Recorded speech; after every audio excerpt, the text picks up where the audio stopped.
Thanks, guys, for having me, and thank you others for being here. Really super glad to share, guys, because the human factor in innovation is always that kind of creepy variable. I call it disturbance variable, right? So you come up with an idea, it's amazing in your head. You can actually develop it, bring it to life, and then no one uses it. These users, these people are always like, oh. So yeah, today I'm really glad to share with you to try and untangle a little bit that human variable. And for that, guys, super quick plan. Hope everybody's seeing my screen, right? Super quick plan. I'll give you a quick intro so you know who is sitting in front of you. Not everybody will know me. Not everybody has read the description, I'm sure. Then I would like us to take a short time, really a quick story, to look at the difference between invention and innovation, because this often gets put together or used interchangeably, where it's not the case actually. Then we're gonna quickly look at the human-centered design process, this process that kind of specializes in untangling the human factor. And then, guys, to make it really tangible for our brains, I've brought 2 examples from my work, 2 actual case studies. So I hope that will make it really precise, concrete for you, what it really means. Sounds like a plan so far? You're with me? Cool. I see some nodding. That's so good to see you guys. Thank you. Hi, everyone. Martina Mitz, as you've heard already, and see how user-centered, human-centered I am, guys, because this here is my actual name. Yeah, lucky you. So you'll find me by Martina Mitz everywhere. Imagine you had to write Martina Ivanova Mitsieva Velia, right? And we have a joke in Bulgarian, the last one should close the door because it's that long. I know, it's very unusable name. So you see, user-friendly in my nature to kind of make it easier for you to find my stuff or myself. And my story, guys, starts already from last century, actually. I'm that old. I'm hiding the white hair, believe me. It's a bit easier on camera than live. But I came to Germany, arrived in Germany in 99. And back then, come on, it was cool to be a DJ or a web designer, right? End of the 90s. And I was not so much into music as in like being a DJ. I was just enjoying the music. But hey, it was the time of Flash and Dreamweaver, if some of you remember, Macromedia time. And that was for me like, oh my gosh, I need to have a website. And this is how I kind of started learning web design, teaching myself web design to have an own website. Guess what? It took about 10 years to have a website and upload it online. But it was something I learned and I could do amongst learning German. Yeah.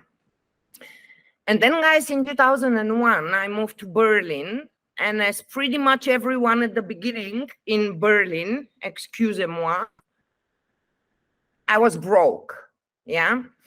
And 2001, I was 21 with like, imagine pink hair, 2 ponytails. My German was really not that good after a year and a bit in Germany. I could do websites, but it's a wholly other thing to sell websites, right? So I was like, ooh, how do I go about it? So what I did back then, guys, is to, even before Google times, like I would search in mama.com, the mother of all search engines. I would just search for physical addresses around me and see what businesses around me kind of have a web presence, yeah? And I can't tell you the things I saw back then. Shame that I didn't do screenshots, and you can't even find them on Web Archive because they're like so unusable. Beginning of the 2000s, right? You remember web design back then.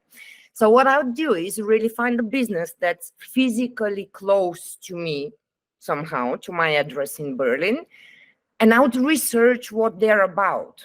What are they trying to say? Most of the websites were like full of text, and there'll be like some fishes or bubble jumping over the text, some GIFs, and everything was in tables. And it was like an awful time for the visual perception of users, pretty much. And then I would try to understand, okay, what are they trying to say in all this text? Who is actually their target users? Who are they trying to talk to? How do these people function who they're trying to talk to? And then I'll sit down, guys, for like 4 or 5 hours, half a day maximum. I would sit down and make a quick demo of the website the way I imagine it, given all that information that I digested. And then came the like, ooh, moment. Okay, how do I still make that step going to a business owner and saying, here, I've got something for you with my pink hair and my broke German, now give me your money. Yeah, so I would start actually calling all the people I knew and ask them to find me people if I didn't know. For example, for a cosmetic studio, I'll call all my girlfriends, the neighbor, the mom of my husband back then, and ask her to bring me her girlfriends, my girlfriends, and then put that demo in front of them and just watch them react. And that, guys, will give me the confidence to then really say, okay, business person, here I've got something. And this is, by the way, how people react to it. Yeah, so it will give me the confidence to really make that step and start selling websites. And that, guys, luckily helped me really finance at least the first years in Berlin, my study mostly, my life, but during my study in these first years. And happy me, in 2007, I became a diploma psychologist, specializing in clinical psychology. And it, guys, it didn't even take me an year to work as a clinical psychologist before I completely burned out. Completely, like I couldn't function at all, unfortunately. Hey, so fast forward almost 15 years. Meanwhile, it's, man, the time runs, right? The time flies. Today, I call myself UX psychologist, and I hope later on you'll see why I do that, guys. But guess what? The process I lead my clients through is not very different than what I did like 15, 20 years ago for my own confidence. It's just not about my own confidence anymore. It's about the confidence of my clients developing something new, or investing into something new, or prioritizing all the ideas they already have. But it's pretty much the same process, right? We gather some information, we create kind of quick and dirty solutions to put them in front of people and see, are we actually on the right path? And minute for bragging, guys, there are quite a few clients that I actually facilitated over that process. I'm sure you recognize one or the other. Enough advertising break is over. Let's get to the differentiation that I wanted us to make before we get to the actual dough, to really make sure we talk about the same thing. Because often, as I said at the beginning, invention and innovation are used interchangeably, and they're actually two very different things. As we are going to see on a small story, or actually history, that I've brought for you guys. And it starts in the 19th century. Actually, so 220 years ago, there was this guy, Humphrey Davy, who, guess what, managed to light up a wire for a second. And that was the first person who visualized electricity. It was like, oh my gosh, it was mind-blowing, yeah? But it took another 38 years and another guy to come who actually took that wire that was lighting up and enclosed it into a tube and extended that lighting up by a few seconds.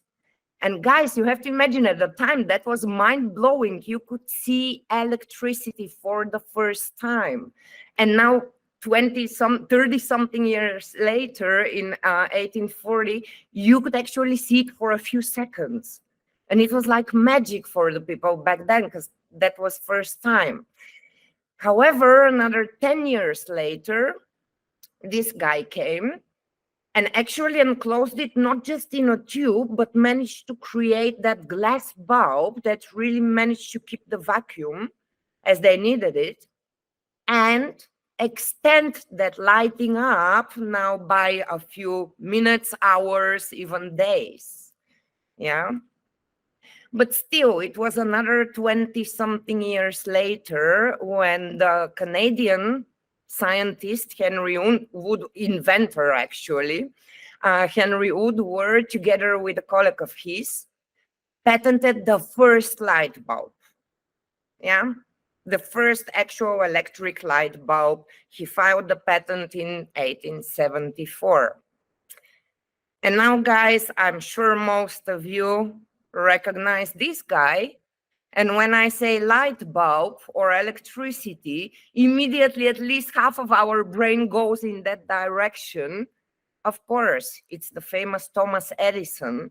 But guess what? Thomas Edison didn't invent the light bulb. He actually filed 4 years after Henry Woodward. Thomas Edison filed a patent for improvement of the electric lights. And a year later, he bought the patent from the broke Henry Woodward. And yet, guys, how come that we all think Thomas Edison is the inventor of the light bulb? And not only the light bulb has become a symbol for innovation, for creativity. Yeah. It's because it's very different. Here you see the difference between being an inventor and being an innovator.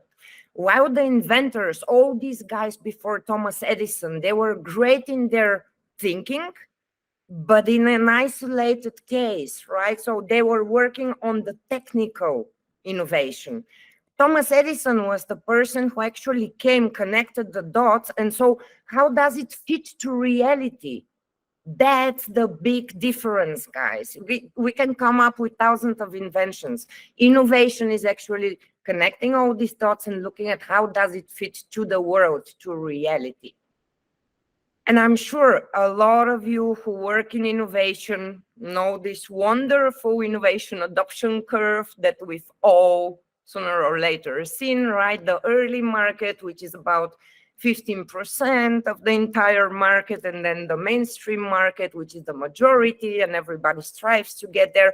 And we know, actually, there is a huge chasm. There is a huge gap. And in Berlin, we call it the valley of startup debt. It's like where 90%, over 90% of the startups land there. And guess what, guys? Long before our fancy graphics, Thomas Edison, this is the young Thomas Edison who you see here, yeah, he's actually been there. He's experienced it himself. So when he was 18 years old, about 18, I think, he was an inventor back then, and he's invented an electric vote recorder. So when people make elections, this machine was able to really record the votes. And there was his first big slap from the market, because back then, there was no interest in fair elections. So he suggested that invention to universities, to local communities. No one was interested in his invention. And he dropped so deep in that chasm, that depression of an inventor, that he said, guess what? Never again am I going to put my efforts into something that's not going to be usable. And there is a great paper, guys, which I've linked here for you as well. So when you get the slides, I guess we are going to send around the slides, or you can just rewatch it and Google it. There is a great paper that the great grandniece from Thomas Edison has written for Strategy. And it's called Ideas First or Needs First. What would Edison say? And guys, allow me, I don't like reading to audiences at all, but allow me to read this one super quickly, because it's just, it hits it so much in the target, right? So she writes, in the years that followed his setbacks from the electronic vote recorder, right, this early invention, Edison immersed himself in its first approach to innovation, placing himself into the shoes of his targeted buyers. He literally went to their work or home location and began analyzing the jobs they were trying to get done and how they struggled. Jobs to be done, pain points here, guys. I guess you've heard of that, right? So long before we existed and actually followed that innovation process, he was already doing it by having a deep crisis with that being an inventor early and seeing the market is not functioning the way he imagined early on. And that today, guys, we call the human-centered design approach, or HCD, or user-centered design. We actually have so many names for it, honestly. It's user-centered, user experience. The double diamond is the same thing, right? Design thinking and all of that. Guys, like, call it what you want. I pretty much call it scientific problem solving, because, and I love this graphic because it really shows what we go through in the process the best, I find. At the beginning is inevitably a mess, right? Because remember, we do our research, we go out there and we gather all relevant information, and that inevitably becomes a mess. We kind of try to consolidate all that information, find the truth, the patterns, the similarities, the differences between people to really find that common truth. And then we're good to go in a solution mode, in design mode. Here we'll kind of do an iteration or a few to really polish our concept, our solution, before we actually go on to a smooth, hopefully, delivery, right? And why do we do all that mess at the beginning, right? There are so many companies that actually are like, oh, the founder has a great idea, and then a few people, and they make it and they bring it out to the market. Well, you've probably heard that quote, and I've heard it so many times, and just recently I found out that it's actually a former IBM researcher who dropped that quote. Every dollar that you invest in user experience research, or research, I would say in general, guys, saves $10 in development and $100 in post-release maintenance, right? So as a business owner, you choose. I mean, if you have the money to release something, see it doesn't work, go back, then fix it or rework it, then release it. Well, go on for it, right?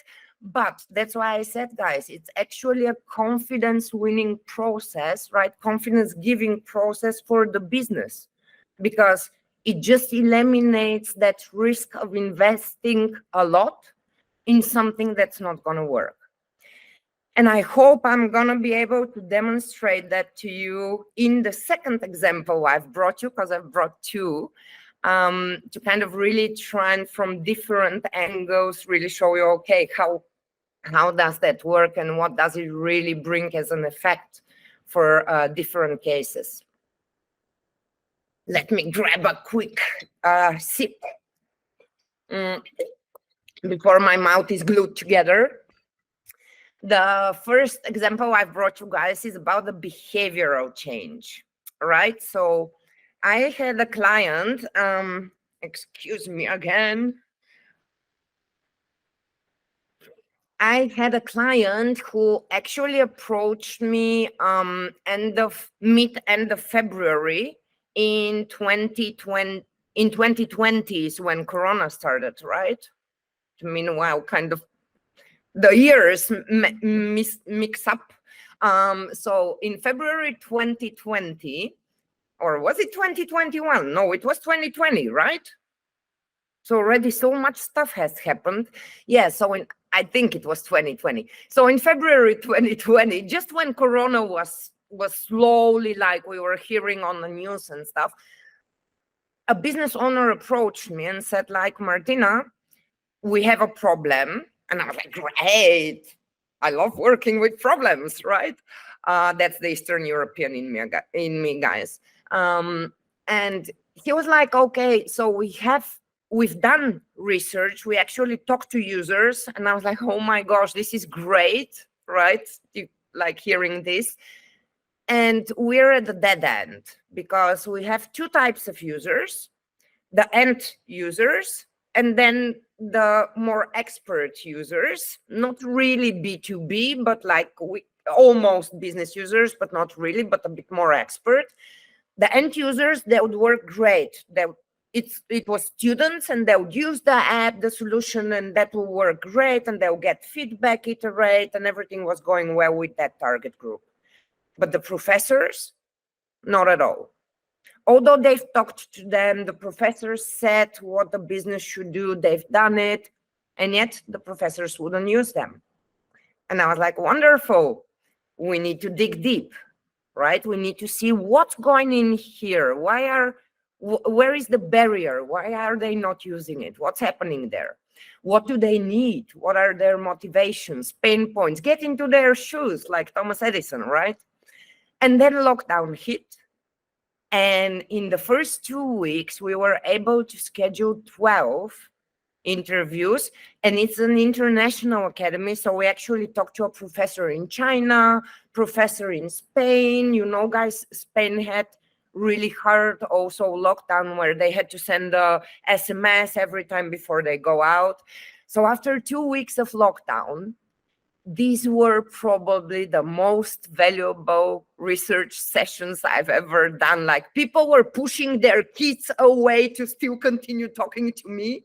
Yeah, it was so valuable. They were so rich in information. And we run these 12 interviews. 2 of the cases were really, really outlier for that context that we were researching.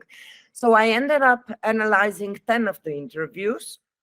And because the analysis is that mess, guys, right? That discovery mode where it's all mess, you can't just put it in front of your client and say, like, figure out all the interviews here. The way I decided to consolidate it was a customer journey map, as I'm sure many of you have heard, because I examined, and it was actually a hybrid, but primarily a customer journey, because I asked professors what do they go through as a process, roughly, right? So I examined their journey as professors. And if you want to know all about the different experience maps that are there, because customer journey is just one type of consolidation, as I'm going to show you in the next project, I chose another type of consolidation. The book from Jim Colback, Mapping Experiences, is great. And I think it's the only horizontal landscape format from O'Reilly, because, guys, it's full of maps. It's full of examples in there, and it's really highly recommended. But for our case, I chose a customer journey because the primary thing that I was researching was a process, right? And what you see here is after these 12 interviews, I get up in the morning, one morning after these 2 weeks of interviews, and all these people have melted into pretty much one. Yeah, I can't say who said that. Actually, they all melt more or less. It's actually after the 3rd, 4th, 5th interview, you already don't remember who exactly said something. But like a fictional person starts forming roughly, or kind of conglomerate of humans, right? So you start seeing the similarities and the differences between these people very, very clearly. And, you know, majority was kind of have that in common. And I would use that moment, that digesting of information from our subconscious mind. I would use that moment, guys, and that's why after finishing the last interview, I would never start doing that on the same day. I always sleep a night over, and then the next morning, I would get up and kind of write the common story. So this here is like personas you probably heard, but I work more on the attitude, behavioral level. So it's rather user profile. Happy to chat about it afterwards if you have questions. Similar like persona, I would just put like, who is this person? What is their story? How do they come even to becoming a professor? What is the common in them? and what is their attitudes, and what are they trying to achieve? Why are they professors? Yeah. And you see, guys, here, yellow, dark pink, and hardly to differentiate, but a bit darker green post-its, just like 2-3 of them. These are the actions, pain points, and thoughts and feelings that were common over the 10 interviews. Yeah. And the pale pink, the paler pink, and the paler green are already the first and the second interview I've gone through. Yeah, so I go through the recording, pause every 3 seconds, write down what's relevant, continue, pause, write down what's relevant. And guys, here you see the process for the 12 interviews, where through extracting this raw data, I realized 2 of the interviews are not going to fit in that picture. They're really outlier cases. So what you see here is over 1,100 post-its from 10 interviews. Yeah. That's roughly, for you as an orientation, if a recording is 1 hour, and I told you these were recordings in lockdown, so they were kind of 1.5 more 2 hours recording. But rule of thumb is, if a recording is 1 hour, it takes me 3 hours to extract the raw data from that recording. Now, multiplied by 10, actually 12. So this is the work of a week that you see here at least. And then again, I sleep a night over, very important. Before the next day, I can't put that in front of a client and say, like, good luck, figure it out. The truth is somewhere in there, right? Good luck. So what I do the next day is get that, come on, show people what I do the next day. Get that into a form of actions. You see underneath pain points and thoughts, feelings in pink and in green. And that underneath the actions, guys, the lane that you see that has a bit of blue and very many images, these are the touch points. Yeah. So I start telling a story, and you see here it's like arrows. Yeah, so this is the process that I examined, the commonalities for professors, what they go through, although they're all very different, right? And actually all of them started the interview with, well, I'm not a typical case professor. And I was like, what? 8 out of 12 people start the interview by that. So it seems to be very important to them to not be the typical case professor. Yeah, that was already the first finding. But still, you see kind of a common process in there. Then we looked at another process. And then here on the side, guys, you see a bit of a hybrid. I did there a bit of mental model diagram, which I'll show you later, another type of consolidating. And then what you see here at the end were already ideas or suggestions they were giving us, which I didn't want it to lose in the process. So I would just mark in this violet, so we come back and kind of have a look at that if it's relevant for us. And I also, to kind of showcase to the client what that work would mean in physical, I kind of put a life-size human here just to kind of demonstrate if we were to print it out. And you probably also, guys, recognize the shading here in the color, right? So we have a bit of stronger yellow and a bit of more pale yellow, same with the pink and the green. Of course, with 10 people, it's not enough to really quantify and put percentages behind it, right? But still, it was very different if 7 or more out of 10 people will say something. These were the stronger colors. Or if 1, 2, 3 people will say something.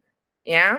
So in that map, you actually see the main case that everybody goes through, but also some nuances, some edge cases. Yeah. And why do we do all of that actually? Once I was done with that, I called the whole company, which was 4 people because it was really early startup. And I was like, guys, get together. Let me show you what I found out. And then I told them how went through the process, really these interviews, to get really to that consolidated map, not just show them the deliverable. Yeah, not that I've come up with it, but it's actual work. And evidence-based data, right? Not just coming up with it and gut feeling. I walk them through all of that, and this is helping them really get out of their business technical design brains and really into that, what is that person going through? Why did they even become a professor on the first place? What is making them get up every Monday morning and go to work? Yeah, all of that.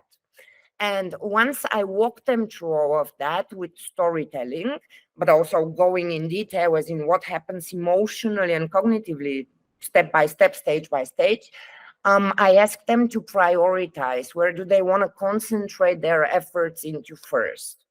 We formulated that as a challenge. I gave them a longer break because I couldn't give them to sleep a night over. It was a half a day workshop, so I didn't want them to go for a long midday sleep or a nap. But I gave them a longer break so their brains can really switch off a little bit, but then come back. And we started ideating. So all the notes that you guys see actually, here, were here, individual brain dump.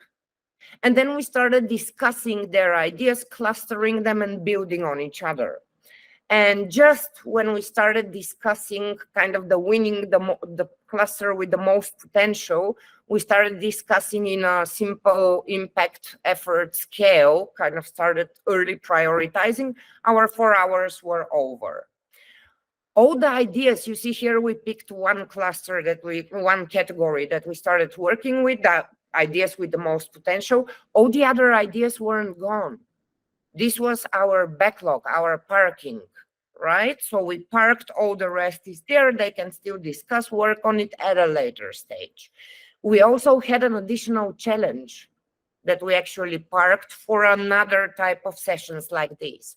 But I warned them before we even got into the first session. I told them, guys, we're not going to make that in one session. Let's do 2 times 4 hours. So 2 days later, we already had the other appointment scheduled. I reminded them what was the process, who was the person, the kind of people we are trying to solve something for, make it better, yeah? And what was the stage that we decided will have the biggest impact, what were our solutions, and then you see here we continued the discussion of how much is it gonna cost us to make it, what an impact it's gonna have now that we know how professors think, how they function, yeah?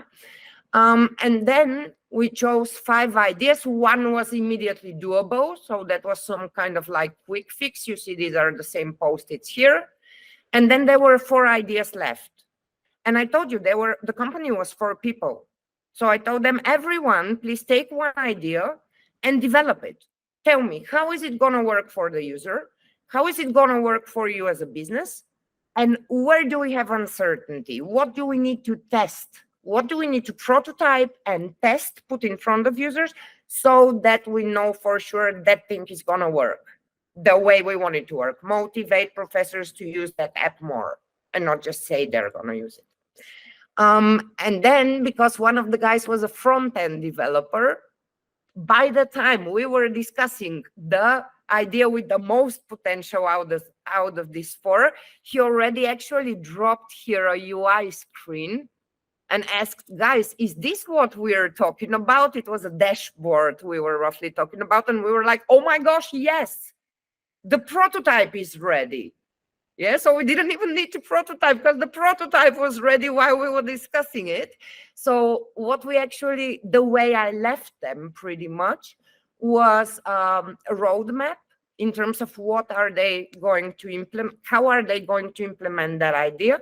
But before that, a scenario for the test based on this one screen that the front-end developer could quickly kind of put together with function even.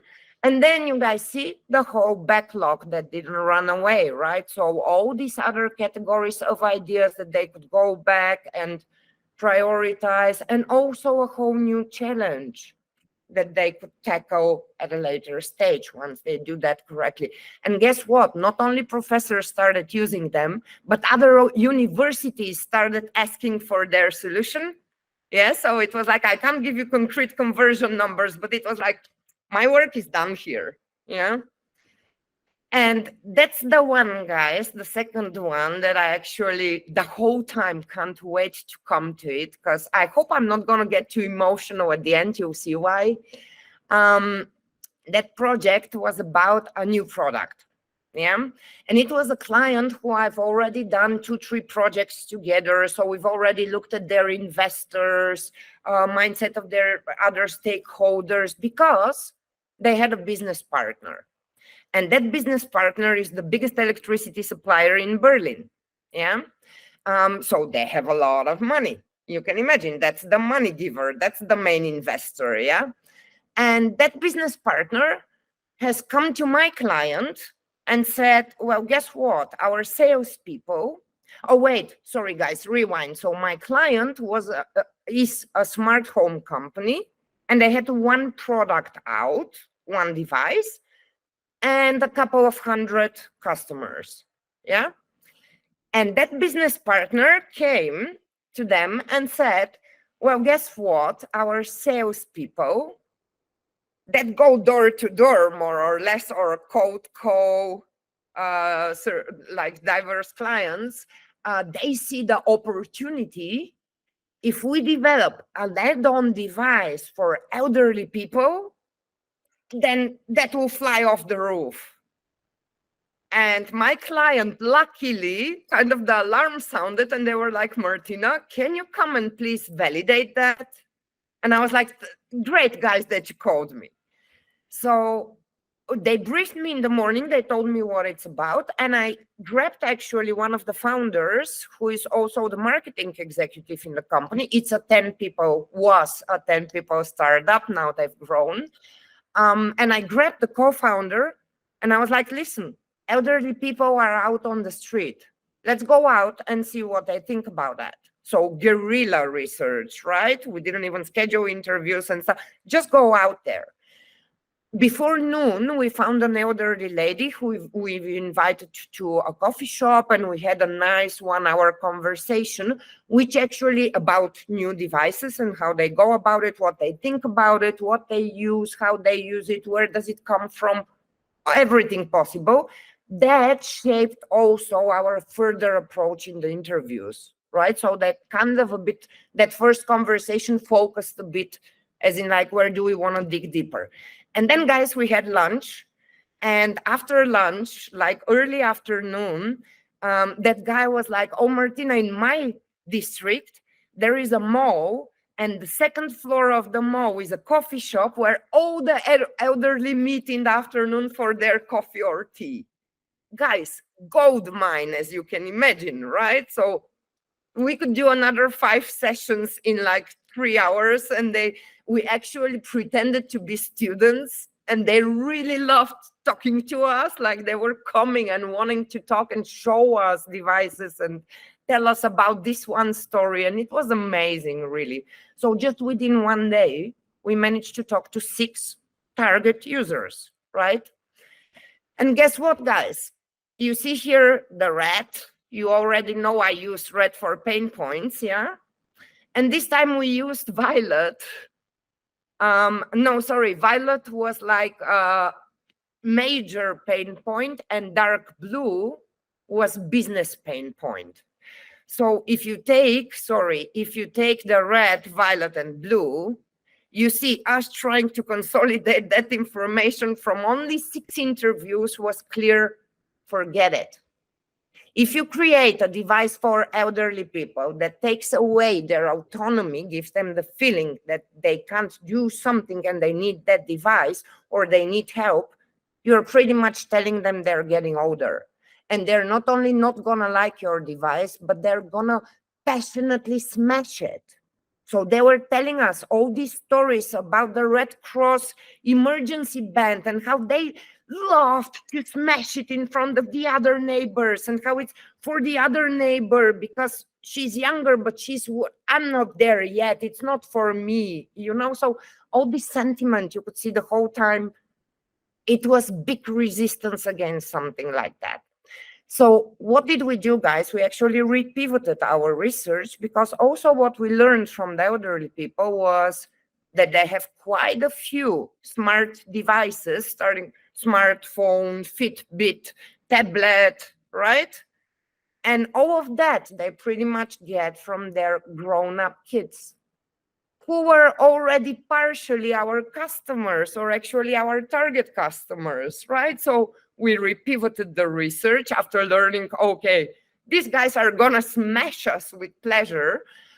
We actually called 3 of our existing customers and recruited another 5 potential customers, so people who are interested in smart home, have contemplated about it, but maybe not bought into our device at least yet. And that, guys, was 2019, right? At the time, the sentiment on the street was smart home. Oh my gosh, Alexa, it's recording me. Yeah, so we were working with that, you have to imagine. So, excuse me, again, we talked to these 8 people. In the meantime, while recruiting these people, I started looking at what is out there as in research. Germany, what is going on? It was like something like 70% of people know that the future is smart home, and yet less than 30% adopt it. So we had that huge gap between, yeah, it's the future, but wait, not for me yet. Yeah, so we were trying to understand what's going on there. Then, guys, you already know that 8 interviews, extracting the raw data from the 8 interviews. And now I told you, this time it wasn't a journey that I chose, a customer or a user journey, because it was much more about mindset. It was about mental model, right? So that consolidation that you see here is a mental model. If you want to know more about it, the great book from Indy Young, mental models, mental model diagram, but also, guys, as in the text from the great grandniece from Thomas Edison, I kind of highlighted there the items in a mental model diagram. These buckets, kind of these containers, the black ones that you see here, are actually the jobs to be done. For the ones of you who are familiar with that concept, or if you're not, go read the other book of Jim Colbeck that I highly recommend, Jobs to be Done Playbook. Now let's zoom a little bit so I can show you what we actually did here. When I was ready with that map, yeah, I called the client, and I told you at the time they were around 10 people. And I told them, guys, get together. I'm ready. Like, get together. Let's see what we've got there. And as a first step, we started actually mapping their touch points. The darker gray bubbles that you see here were the touch points from the business partner, from that electricity supplier. And that's why you see here in the first steps, we were kind of empty on information, or didn't have so much impact, to put it mildly, yeah. And then you see the lighter blue was, we had a touch point, but we need to make it stronger, that direct connection with the customer. The blue ones were ours. And then the light gray, everything you see here towards the end, were the touch points they wanted to create. Then, as you've seen in the other project already, was time to kind of get into solution mode. They started coming up with all these ideas.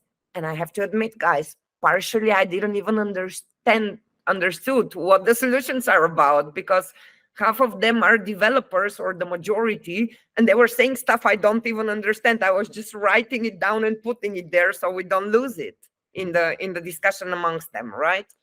So you see, they came up with all these different solutions, step by step, that they can do. And when I left that project, that commitment with them, they started pulling one by one the orange Post-its here, the solutions, the ideas, and developing them into concepts and descoping, deprioritizing other ideas, right? So they started developing these concepts. And I told you guys the map was a bit bigger. Yeah. So you see here, instead of ending up developing a new product as requested by the money giver, by the biggest investor, they actually ended up expanding their app, including that case taking care of an elderly relative who lives alone. So you see here the main case, you see here that additional case that it's taken care of, which was expanding their services and actually not their product offering. But then 2021, I think, just a year into Corona, I was looking at my Muros. This is Miro, what I work in, by the way. Similar like Miro and FigJam and all these whiteboarding apps. And I look at it and I'm like, wait, this was our map? What is this thing down here? Guess what, guys? 2-3 years after we worked together, they actually copied the mindset that a person goes through using their solutions and started building their marketing strategy based on that. And as if that wasn't enough, Livy's the product, by the way, Livy's the name of the product that I'm talking about, because that wasn't enough, building their marketing strategy user-centered. Last year, everywhere around German news, it was the story that the news that a guy living in London has saved his elderly mom who lives alone somewhere around Munich from fire in her home. So not only didn't we end up throwing money out there for something that people will passionately smash rather than use, but it actually saved a life, at least one that we know of. Yeah. And imagine, guys, we would have skipped that mess at the beginning and just went with what the business partner wanted. Yeah, we also had the money was there. It was like we didn't even have to fight for it. It was there. Imagine we wouldn't have done that mess at the beginning, yeah? And ended up seeing how people love to smash the stuff we put so much blood, sweat, and tears into, yeah? So I would love to end it with another great quote by a very famous non-designer. Guys, check yourself before you wreck yourself. Yeah, that's all from me.